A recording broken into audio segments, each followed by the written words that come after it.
So we started doing these showcases. We were showcasing all the local talent. And one gentleman, he had just got out of prison or something. He was getting his rap career started. He didn't get to perform. And so I'm thinking we're gonna get into it. So as we kind of go forward, that brother come around and he had a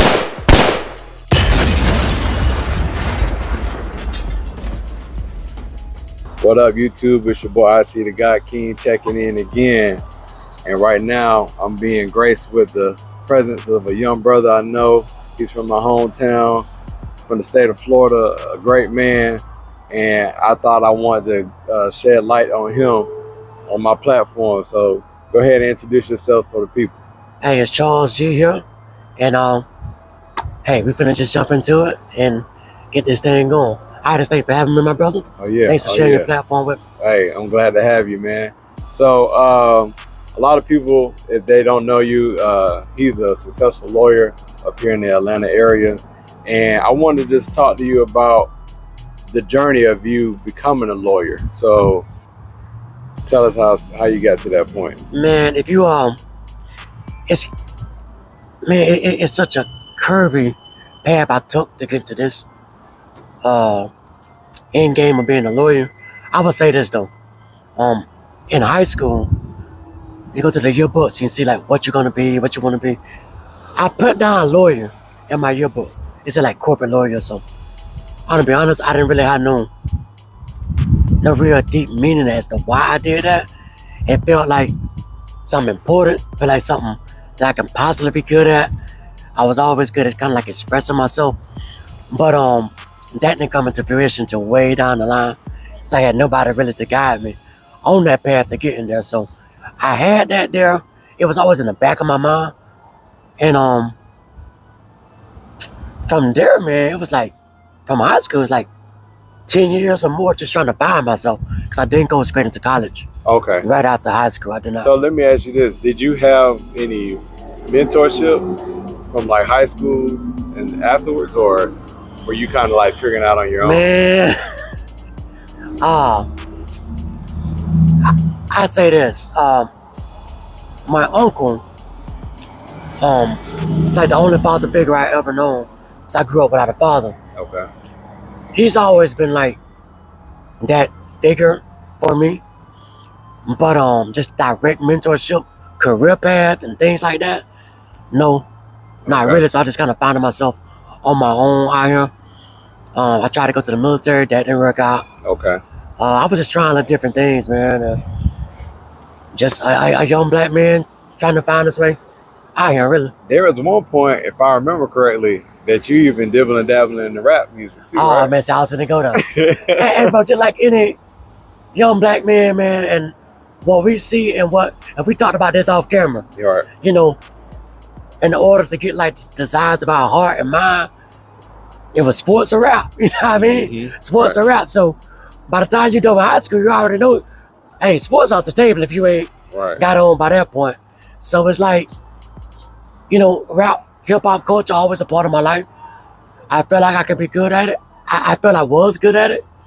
But what black man don't want to become a rapper if they could? So went down that path some as well. How was that process? Did you let out a mixtape, or was it just like? Oh, it was, man, definitely.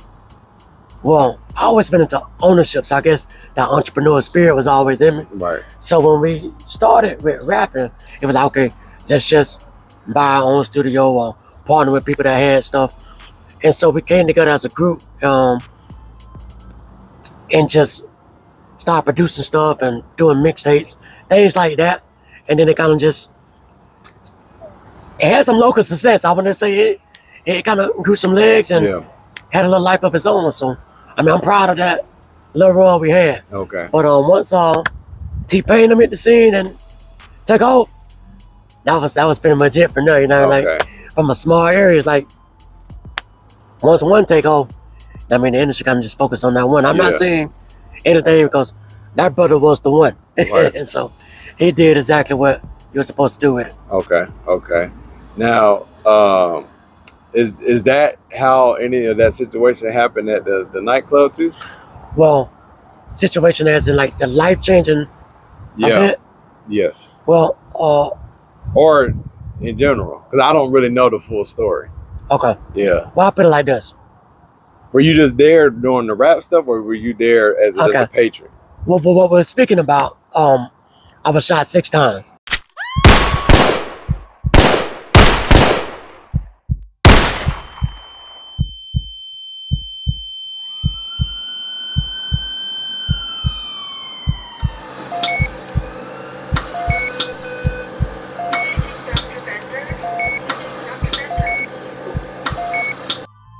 Those 6 shots, my voice is hoarse, and I speak confidently with it now, but that wasn't always my voice. This is the result of after a shooting. My voice isn't naturally this hoarse, but I was shot 6 times, like I said, twice in the lower neck, both chest cavities, the breast area, in the kidney area, and once in the back. Now, how this came about was, again, that entrepreneur spirit, we was promoting ourselves in rap. So we started doing these showcases where we were showcasing all the local talent. And it became to be so popular that everybody could perform. And one gentleman, he had just got out of prison or something, he was getting his rap career started. He didn't get to perform. So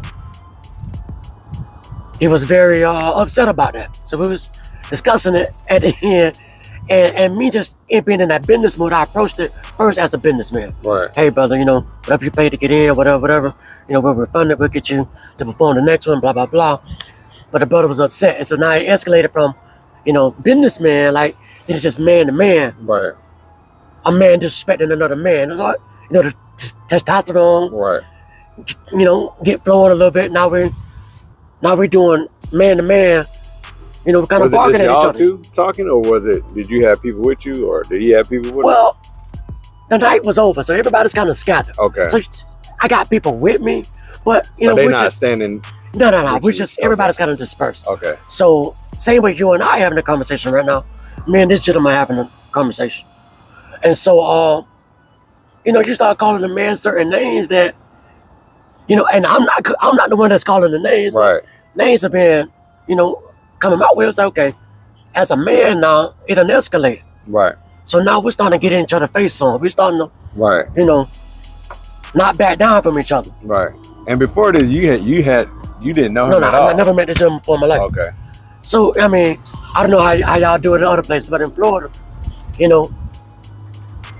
we get in each other's face some, and it's like, yeah, what the next person is gonna do. Right. Now in my peripheral, I see him starting to pivot back some. Mm-hmm. Where we from? I'm thinking you're trying to slap me. You know what I'm saying? Yeah. So that's kind of where my mind frame is at with it.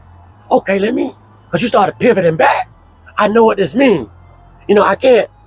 We locked eyes, so I can't just, break eye contact. Right. But my peripheral see you, and so I'm thinking we're gonna get into it. So as we kind of go forward, that brother come around and he had so,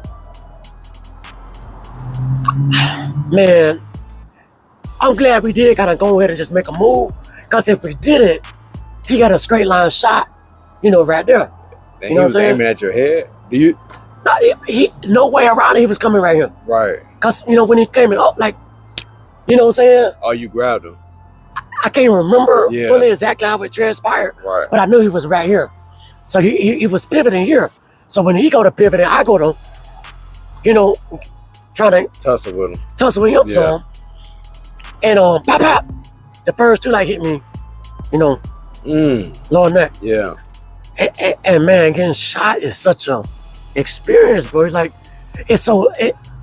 not necessarily loud. The loudness just kind of shock you. Yeah. I mean, the first two, I didn't even know I was shot, bro. Right. Didn't even know. Till you start breathing. You had that little shortness of breath. Right. Then it's like, pow, pow. And I took 2 more. It's like, okay, I'm still conscious, so I'm trying to protect my head at this point. Yeah. So I kind of get down and, kind of get in the fetal position, holding my head. Right. Then you get me one, in the kidney. Then you get me one. Then I turn around and you give me another one in the back. Damn. You know what I'm saying? So. All over opportunity that he didn't get a chance to perform his talents, I guess. Oh, but think about it. And I stand before you today to say, I'm not mad at this brother, Right. and I forgive this brother. So I'm gonna just throw that out the way. Right. But man, how many black men have been shot over something stupid, brother? Right. How many times have I heard about somebody stepping on somebody's shoes in the club? Right. So him not being, because in his mind, he put it to an event. You know, you got some of the bigger names in Tallahassee, some of the bigger DJs done stop by, Yeah. radio station done stop by. Somebody from Slip and Slide Records was there that night. He didn't see it as like, I just didn't get to perform. He seen like I missed my shot. Right. Now I'm not saying that to justify what he did, Right. but he saw that as him missing his big break. Okay. So Whatever happened to him? Did they catch him? yeah, they got him. And here, you know what's crazy? I never shared this, so I'm gonna share this at some point. But I'm gonna share this on your platform. Okay. That brother been writing me since he been in prison. I never opened one letter from him yet. And it ain't because I got no bad blood toward him. I just don't know if I done grew enough if I open it and you ain't accepting accountability for it. Right. You know what I'm saying? Right. You saying, oh, that wasn't, because at trial, and I didn't do this to not try to seem like real Right. or to uphold no street code or nothing like that. I didn't identify him at trial. Mm. And so I think he's still like holding on to that. Right. As man, it wasn't even me. I didn't do that. You know what I'm saying? Why? But that Why was his didn't you defense at identify? trial. Him? Huh? Why didn't you think you identify? Him? I think it was two things. One, I hadn't forgave him.